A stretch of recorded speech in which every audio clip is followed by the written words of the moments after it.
વાત તો કરો, આવી રીતે ન કરે. મેં ના પડી કે હું નહીં આવી.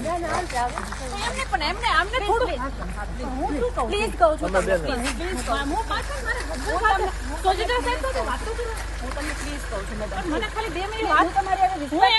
હું એમને ખાલી કહી દઉં, મેસેજ આપી દઉં કે પ્લીઝ બેસી જાઓ, પ્લીઝ મેડમ પ્લીઝ મારી ફાલ તો લગાવી દો. સોરી સાહેબ સોજીટર સાહેબ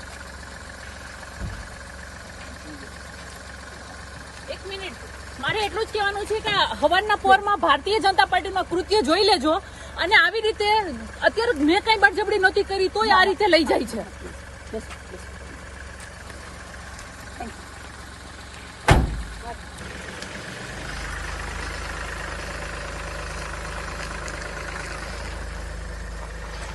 મારે એટલું જ કહેવાનું છે કે અમે વિરોધ કરવા પણ નથી જઈ શકતા, અમે જૂતા મારવા પણ નથી જઈ શકતા. એટલું ચોક્કસ છે કે ભૂપતભાઈ ભાયાણી ઉપર જૂતા ફેંકાશે અને ચોક્કસ રીતે મજબૂતાઈથી અમે વિરોધ પ્રદર્શન કરીશું. કારણ કે વિસાવદર વિધાનસભાની જનતાનો જેણે દ્રોહ કર્યો છે, જેણે આમ આદમી પાર્ટીના કર્મનિષ્ઠ કાર્યકર્તાઓની મહેનત ઉપર પાણી ફેરવ્યું છે અને એની લાગણી દુભાવી છે, આવા ભૂપતભાઈ ભાયાણી ઉપર જૂતા 100% ફેંકાશે.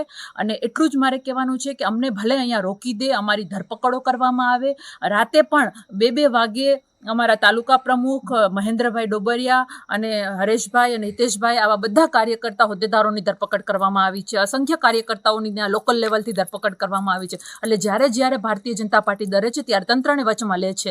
મારી પણ અહીંયા ધરપકડના ઈરાદે આ લોકો અહીંયા ગોઠવાઈ ગયા છે અને મને અહીંથી એક ડગલું આગળ નથી વધવા દેતા. એટલા માટે આ મેસેજ દ્વારા હું આ જે પરિસ્થિતિ છે તમારા સુધી પહોંચાડવાની કોશિશ કરું છું.